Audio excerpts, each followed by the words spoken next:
Recording. Okay, so welcome to our general weekly group. I'm Wendy Myers. I'm one of the senior clinical managers at Cancer Bridges, and I oversee the support groups and counseling. And tonight we welcome Dr. Cottrell. So Dr. Cottrell is a board certified psychiatrist and a family physician, which is a rare find, and especially we're lucky to have her in Pittsburgh. It's great. She has both of those specialties. She moved to Pittsburgh from her native town of Kentucky in 2014. She completed a double board residency in psychiatry and family medicine at UPMC in 2019, and then took a position with Allegheny Health Network after graduation. At AHN, she provides outpatient psychiatric medication management for patients referred by their primary care providers, as well as general medical care for patients of all ages. Her career interests include integrating behavioral health treatment into primary care and other medical settings, and psychiatric care for patients with complex medical needs. So we welcome Dr. Cottrell, and I think she has some slides to share and just some information. And if you want to either put your questions in the chat as we go along, or at the end, I will stop the recording, and then we'll be able to ask questions freely then. Okay. All right. So welcome, Dr. Cottrell. Well, thank you. That sounds great.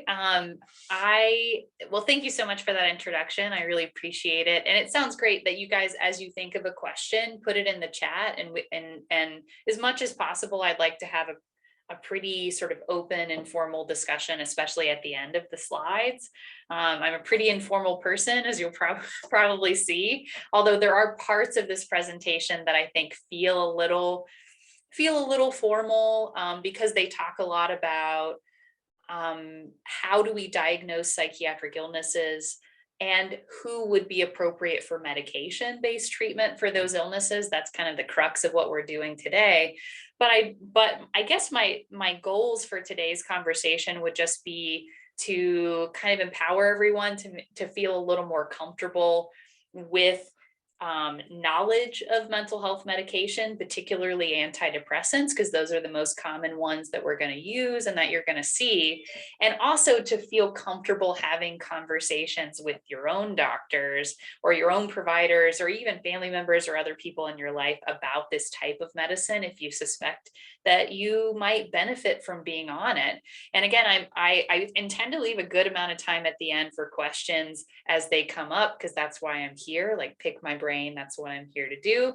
And so I will start up my slides here. Maybe. All right, cool. Okay, so let me pull up my slides here. And as Wendy said, I work for Allegheny Health Network. I trained at the other place. I trained at UPMC in Pittsburgh, so I worked for both entities. I won't get into a debate about who's better, but I've been happy to have a job at both. I'll put it that way. So today's presentation, again, the gist of it is how do we utilize mental health medication to help us emotionally in folks that are going through cancer treatment or who have been diagnosed with cancer. And as Wendy said, I sort of wear several hats. I am both a psychiatrist and a primary care doctor.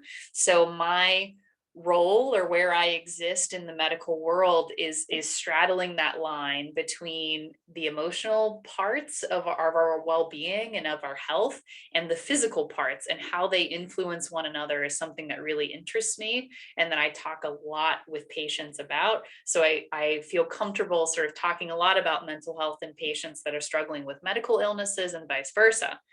So that is how we ended up here today. And maybe I can get the slide to advance. There we go. So the first thing I want to talk about, and these are things that I know you're all familiar with, concepts you're all familiar with. I mean, you participate in these support groups because I'm sure you want to be emotionally aware and sensitive. But folks that are diagnosed with cancer and undergoing treatment can obviously undergo a huge range of emotions, top to bottom. And you can see several that are listed there. And as we move forward through the presentation, what I'm going to do is try to group some of those emotions with to match them up with illnesses that we treat, diagnoses that we treat in psychiatry, so that you can have a sense of, again, do I have a mental illness? Do I have something that could be treated with medicine? And how do I know? And then what does that mean if I'm on medicine? So the first thing I want to really hammer home, because I think this is a common misconception, is that depression in and of itself is not an illness. Depression is a symptom or a set of symptoms. Any of us at any time can experience depression symptoms in response to something tragic, something horrible, something difficult, something we really can't sort of wrap our minds around, or that we feel overwhelmed by. And a lot of depression symptoms include the things that we might feel, after something like a cancer diagnosis: sadness, apathy, emptiness, isolation, despair, anger, guilt, hopelessness, denial. Those are all potential symptoms of depression.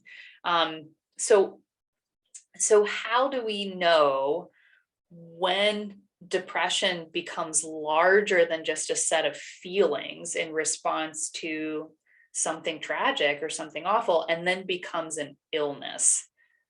So this is where this is the part that gets a little boring and technical, but just so that you guys can understand, like, what are we looking at as doctors? What are we looking at when we diagnose somebody with an illness? A major depressive disorder is the term that we use.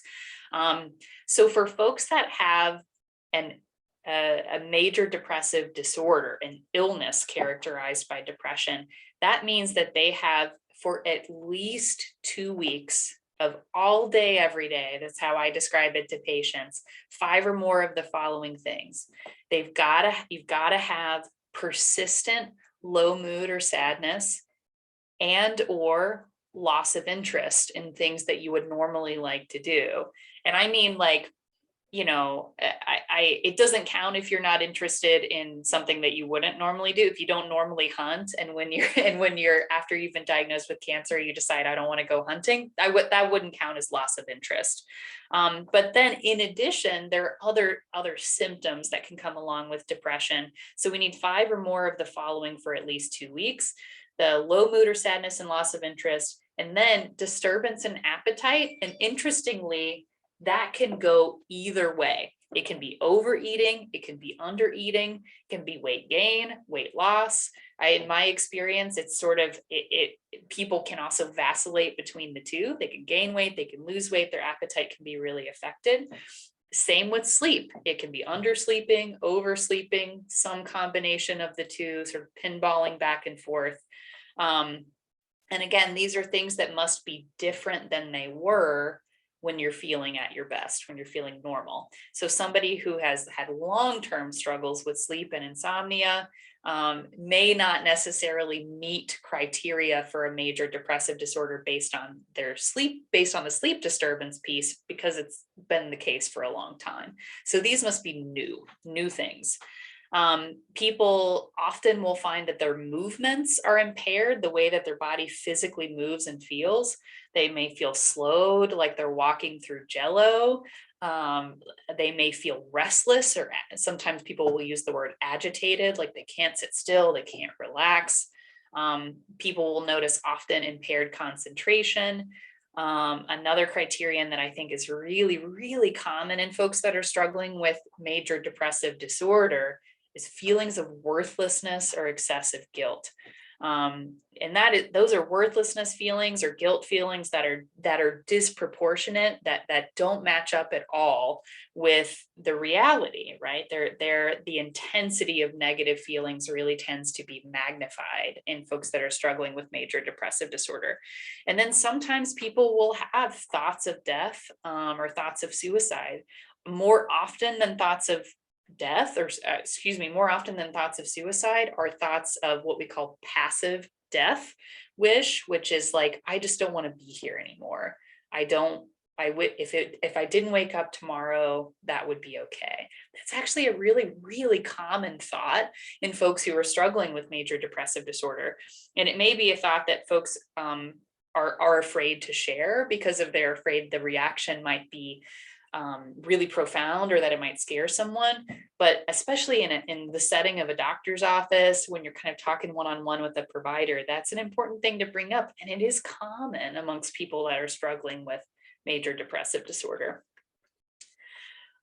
So then the other thing that I want to make sure I hammer home too, as I discuss is, well, just so to kind of set the scene a little bit larger, there are three types of illnesses, three types of psychiatric illnesses that I'm going to discuss today in relation to how antidepressant medicine can help. There are lots of other psychiatric illnesses out there, but these are three of the most common, particularly in people that are undergoing cancer treatment and in the population in general. So some of our more severe psychiatric illnesses that you might hear about, like bipolar disorder or schizophrenia, are not covered in this talk. We're talking about three of the most common types of mental illnesses. So anxiety symptoms, in fact, folks that have been diagnosed with cancer or undergoing cancer treatment predominantly tend to more commonly present with anxiety symptoms as opposed to depression symptoms. And again, anxiety in and of itself is a symptom. It's not necessarily an illness just because you feel fearful, worried, you feel panicked. But then a lot of the same symptoms will overlap with depression as well. Things like avoidance and isolation, anger or irritability we often see with folks that are struggling with anxiety, denial as a way to sort of escape the reality of what's happening. But then again, similar to depression, when does it become an illness? When do we need to start thinking about treating it like we would any other illness? So this is one of the most common psychiatric illnesses that we treat in mental health. It's called generalized anxiety disorder, and it is characterized by excessive anxiety and worry. And I mean excessive, over the top. Like the average person would look at this and say, this isn't a situation you should be worried about, ideally. More days than not. So I usually use the term with patients all day, every day, worried all the time, all day, every day, for at least 6 months. So it's a very persistent, longer term illness. And it has to be pervasive across a lot of different spheres of your life, at home, at work, across a lot of different activities or a number of different events. The worry has to be difficult to control, and it associated with 3 or more of the following features. Folks that have generalized anxiety disorder are often restless. They feel keyed up. They feel on edge. They have a very hard time relaxing. They feel they're easily fatigued because they are so restless and keyed up all the time. They also have difficulty concentrating, just like we saw with major depressive disorder. They'll also often describe like their mind going blank, or they're having problems with their memory. They can become irritable, easily frustrated, short-fused, angry. They often have a lot of physical manifestations of worry, muscle tension, headaches, stomach upset. Those are some common ones that I see. And then sleep disturbance, as you might imagine. Folks that are anxious and keyed up and edgy have a hard time relaxing and settling down to be able to go to sleep as well. So insomnia is a common one we see. In order to have generalized anxiety disorder, in order to have the illness as opposed to just symptoms of anxiety, that anxiety, the worry that goes with it, and the physical symptoms that go with it have to cause distress or impairment in social, occupational, or other important areas of functioning. So it really has to get in the way of what you should be doing and what you feel obligated to do in your life. And or I would say also significantly impair your quality of life. That's another kind of way to think of it. So again, I would say the person who is appropriately worried and sort of ruminating or thinking about their cancer diagnosis and what's the next step and what do I, because there's a lot to do at any, it's sort of, you get your marching orders and there's a lot on the agenda to keep track of. That appropriate worry is not something we would consider an illness or a disorder. It's when that worry becomes all consuming, starts to interfere with their function, their quality of life, they're avoiding avoiding people, avoiding social situations, avoiding their responsibilities, that sort of thing, that's when it becomes really an illness that we should look at treating. And then the last sort of illness or set of illnesses that I wanted to bring up that I think often get really overlooked or not talked about very often in folks that are diagnosed with cancer and undergoing cancer treatment are trauma disorders. And trauma symptoms encompass all of the above. All the anxiety symptoms, all the depression symptoms can be included in trauma. And we'll talk a little bit about what trauma means. But I can tell you, as somebody who is a physician and who works in the medical system all day, every day, we do not recognize or appreciate enough how traumatizing it is for patients just to be patients, to be in the hospital, to have to undergo treatment, to get a really scary, potentially life-threatening diagnosis, to feel invalidated or not heard by their doctors when they're trying to explain what they think, what they think's going on. Like, there's so many traumatic things that can happen. So I don't think we talk about that enough. But where those trauma symptoms become a disorder or an illness is when we start calling it, typically we think of post-traumatic stress disorder as being the illness that we treat in psychiatry here. It does require at least one or a recurring traumatic event. Typically that would involve exposure to actual or threatened death, for example, a severe illness or a hospitalization, serious injury, or sexual violence. For folks to develop post-traumatic stress disorder, they must have some degree or some form of intrusive experiences about those traumatic events. So that could be in the form of distressing memories that intrude upon your thinking, like you're going about your day, and then all of a sudden these really traumatic memories, really vivid, scary, upsetting memories from something difficult that you've gone through, just sort of intrude upon your thinking, and it's like you have no control over them. Nightmares, I think we're all familiar with that. Flashbacks, which is the tendency while awake during the day to relive, re-experience completely, as if you're transported back to the event, back in time, or relive a traumatic event. And then the other sort of way that people can re-experience trauma is through distress, physical distress or emotional distress. Now that could be panic attacks, it could be racing heart, it could be breathing fast, sweating, dizziness or lightheadedness. It could be fear when exposed to a reminder of some kind of the event, like a smell or a sound or a location that the traumatic event took place in. Folks with PTSD also have to display some amount of avoidance of those reminders. You could imagine where that might stem from. Like if you are in if you're in a traumatic situation that you tend to become very triggered to re-experience, very upset, very panicked, very emotional every time you re-experience it, you'll start avoiding those places, right? Those places, those things, those reminders, because you don't want to feel that way. We don't want to feel the negative emotion of it. So tendency to avoid is also part and parcel of what it's like to suffer from post-traumatic stress disorder. There also have to be negative changes in one's mood or thought patterns following the traumatic event, including two or more of the following. And these are common. Again, I see folks with PTSD all the time, but that could be inability to remember important aspects of the event. Sometimes we'll say things like people are amnestic, they have memory loss about the event. They often will have exaggerated negative beliefs about themselves, about others, or about the world. Like, for example, folks that have been traumatized often can feel very distrusting, very suspicious.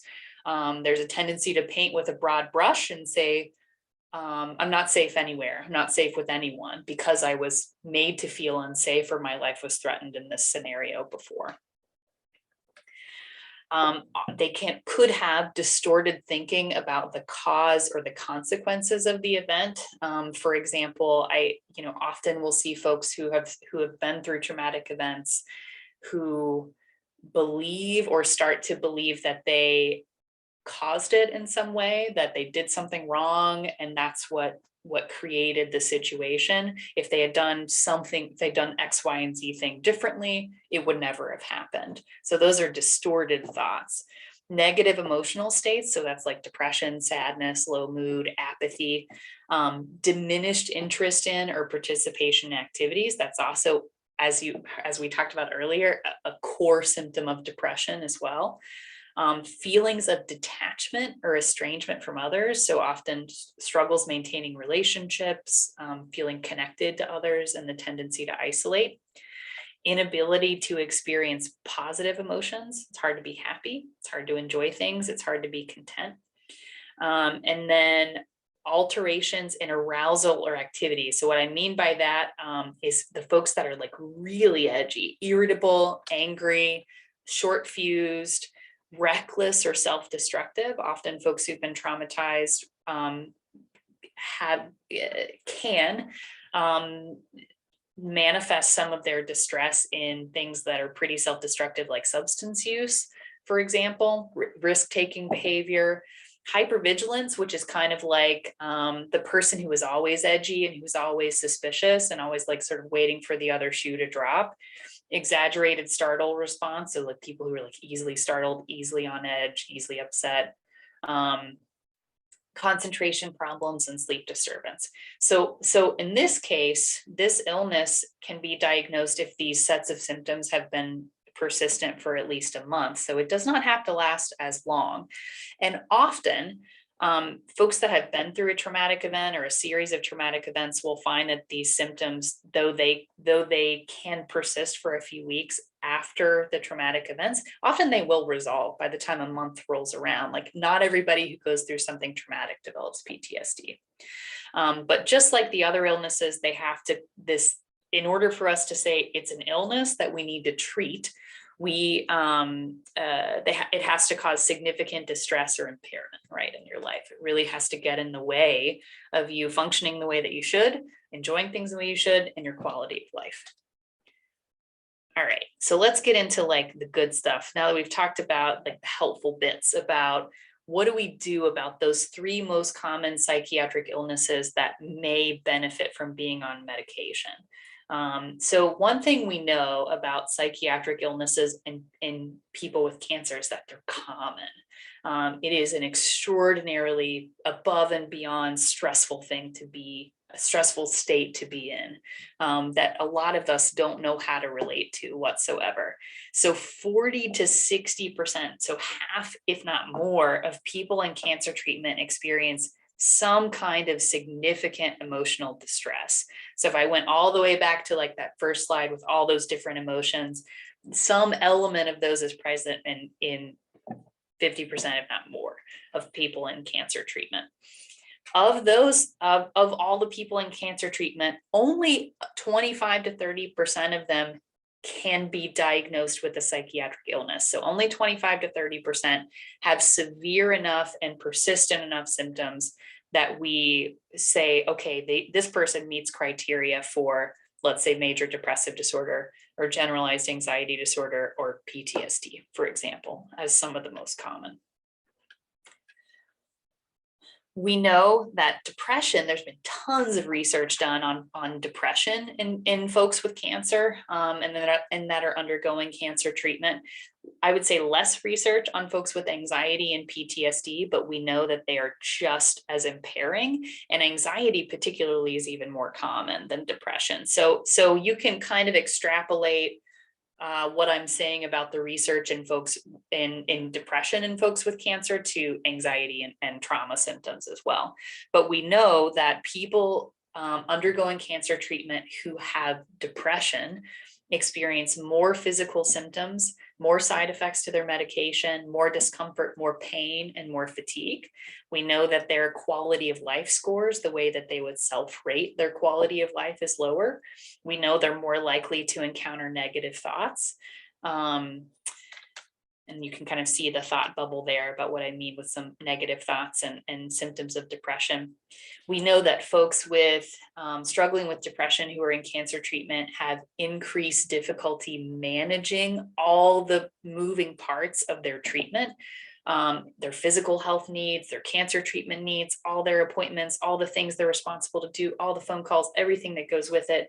They also tend to be less engaged or have less of a relationship with their cancer treatment providers and other doctors, and they're more likely to be in the hospital than folks going through cancer treatment that are not depressed. So, like, I guess I'm trying to hammer the point home of why it's so important that we recognize it and why it's so important that we treat it. So, how do we treat it? What do we do? What's the next step? Let's say we've identified either in ourselves or in someone we love or we care about that we think they're struggling with at least some symptoms of depression, anxiety, trauma or PTSD, folks who are going through cancer treatment.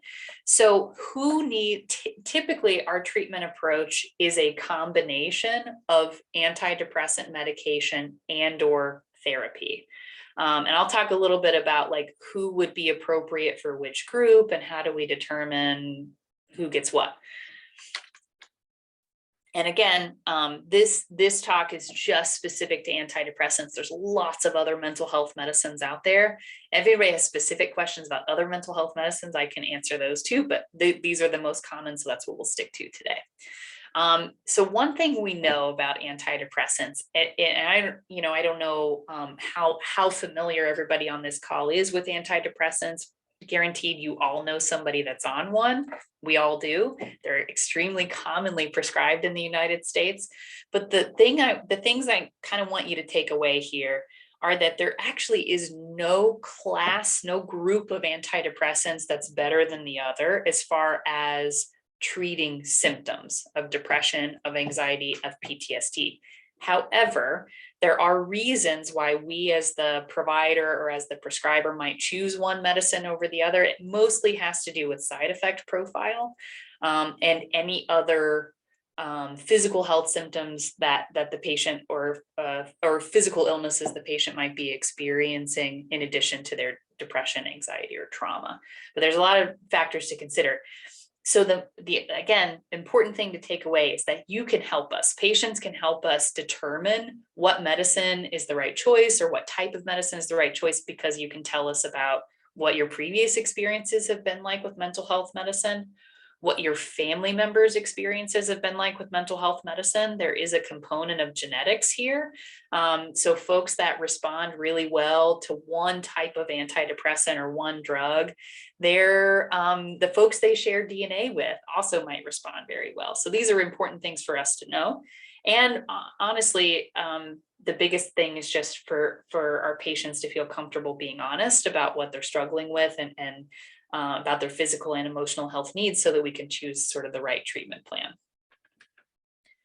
All right, so the most commonly prescribed class of antidepressants for anyone, not just people in cancer treatment, are the selective serotonin reuptake inhibitors or SSRIs. You don't have to remember that, but all you need to know is these are the first option for treating depression, anxiety, and trauma disorders in people with cancer and in people without cancer. The reason it's our first choice, because remember I said all those classes of antidepressants are actually equally effective. The reason this is our first choice is because they are better, they're easier to tolerate. They have fewer, less severe side effects than other classes of antidepressant, and they're just as effective. So why would we not use them? And interestingly, the two drugs in this class that are most commonly prescribed for patients with cancer because of the lower risk of drug interactions with chemotherapy and other cancer drugs are escitalopram, or Lexapro is the brand name, and citalopram or Celexa. And those are couple of drugs that folks might be familiar with. All right. There is a much older group of antidepressants called tricyclic antidepressants that we do still use sometimes, but not nearly as often as we do this previous class that I just showed you, the SSRIs. This class of drugs has its uses for sure, and they have been around a long time. However, we're kind of limited as to how often we use them because the side effects are pretty significant, harder to tolerate. And typically the side effects are what we call anticholinergic side effects. Again, you don't have to remember that, but it's things like drowsiness, sedation, constipation, dry mouth, sometimes weight gain, increased appetite. So those things can be hard to deal with sometimes, depending on the patient. These are also medicines that tend to have a lot of potential drug interactions, so they're a little bit trickier to use with other drugs, with other medicines. However, they are very helpful for chronic and neuropathic pain. And neuropathic pain is it can be a side effect of a lot of chemotherapy regimens as well. There can be sort of nerve damage that takes place as a function of the chemotherapy itself, and drugs like this can actually be quite helpful. A couple of examples of drugs that are used in this scenario are nortriptyline and desipramine. Those are a couple with a lower side effect profile relative to the other medicines in that class. So again, we don't use those as much, but you might see them, and there might be a situation where we yep, Dave, you read my mind. We're gonna get to mirtazapine in a second. We're almost there. But yes, we'll get there.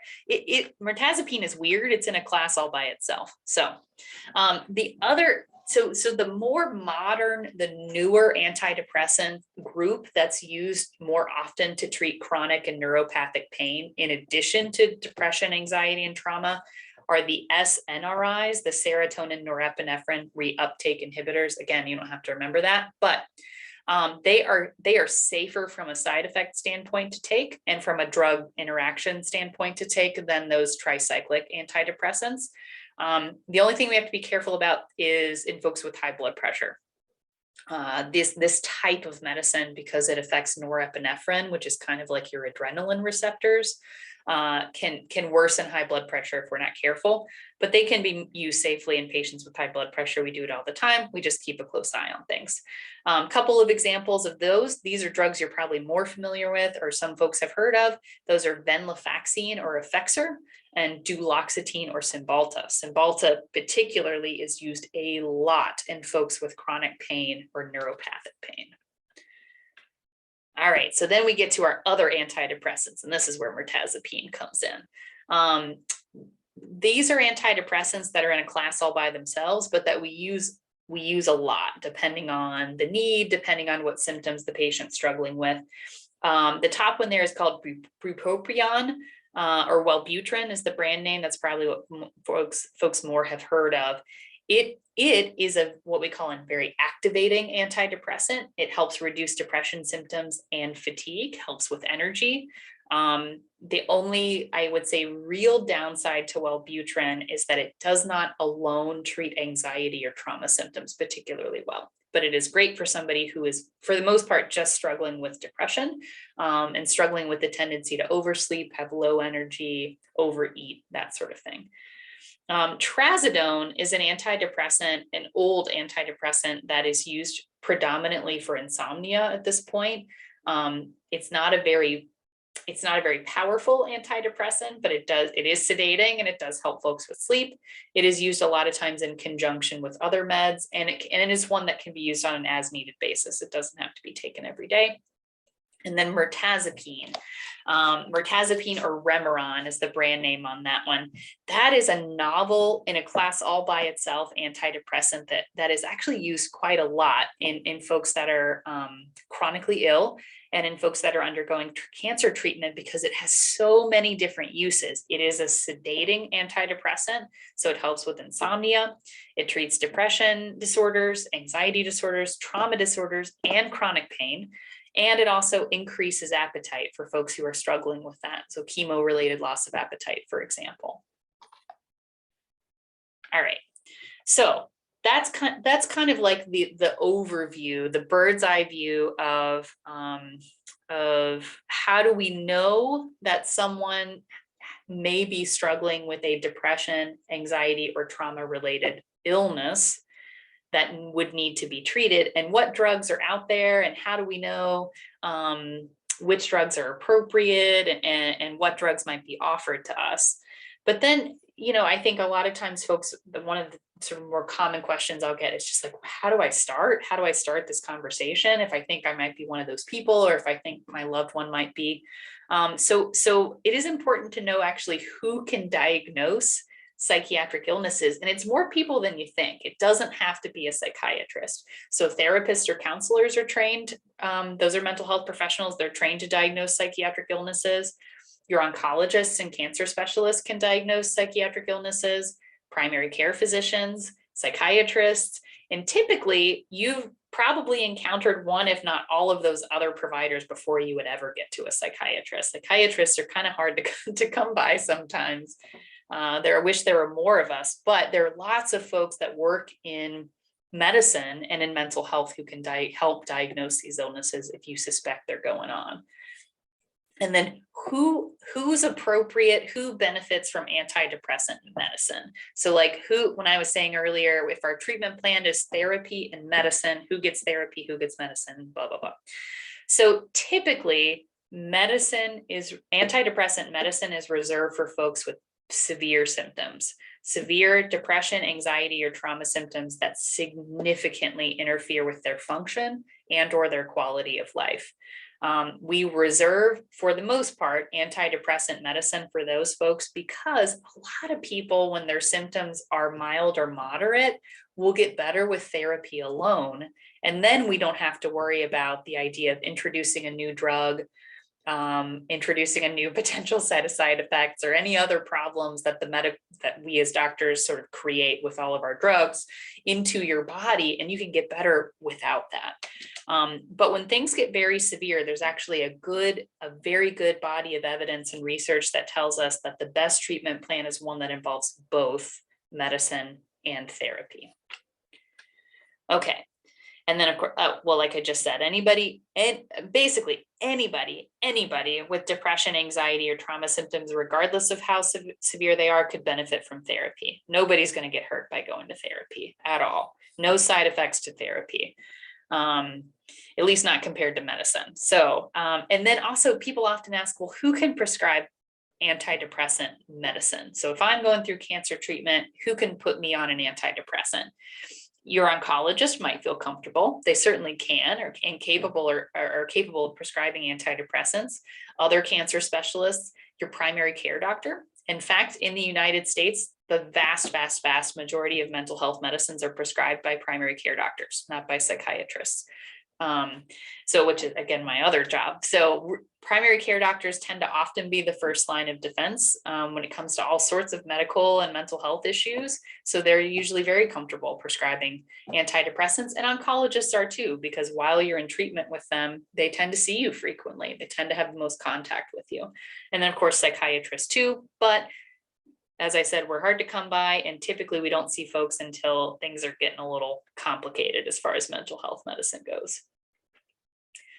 All right, so I promise I'll wrap up here. Talked more than I thought I was going to, but here we go. So tips for success.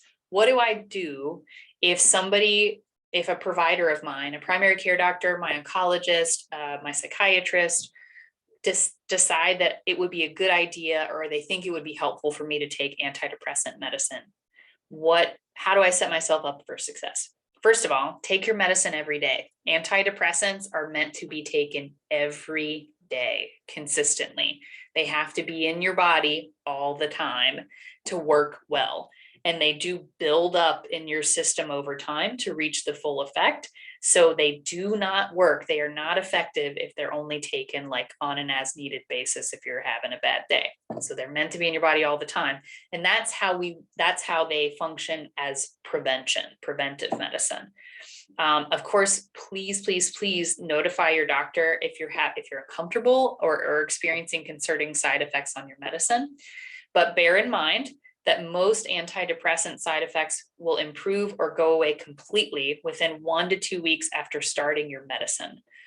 So a lot of times what we'll say is, if somebody reaches out and says, I don't feel good on this medicine, my stomach is upset, I feel nauseated, I will say, that's kind of within the realm of normal and it'll get better the longer you take your medicine. If it doesn't get better by 2 weeks in, we may need to look at a change.